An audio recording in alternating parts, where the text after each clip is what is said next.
દાહોદના ડુંગર ફળિયામાં ગ્રામજનોને રસ્તાના અભાવે સ્મશાનમાં અંતિમ ક્રિયામાં હાલાકી ભોગવવી પડે છે।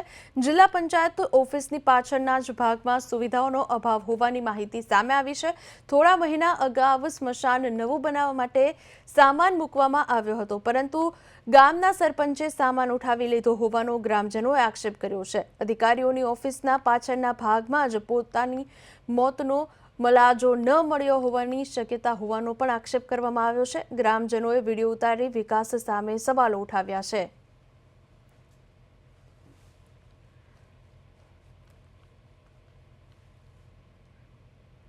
દાહોદમાં તંત્રએ માનવતાને નેવે મૂકી દબાણો હટાવતા લોકોમાં રોષ જોવા મળ્યો।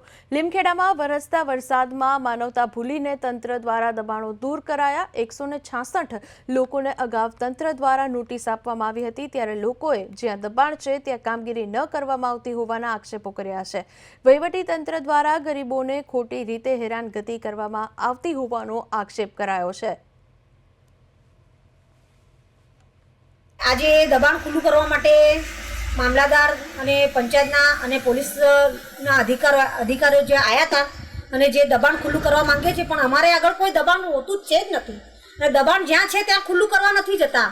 જે ખુલ્લી જગ્યા છે ત્યાં દબાણ છૂટું કરવા આવ્યા છે।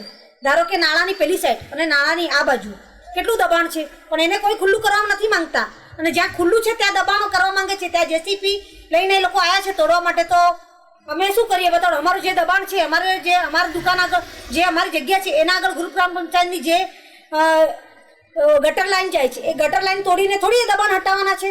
તો એ અમારું ખાસ વિનંતી છે કે જ્યાં દબાણ છે લોકોને ત્યાં જે દબાણ છે તેને ખુલ્લું કરાવો અને જે નથી તેને લોકોને ખાલી ખોટા હેરાન કરવા ના કરે।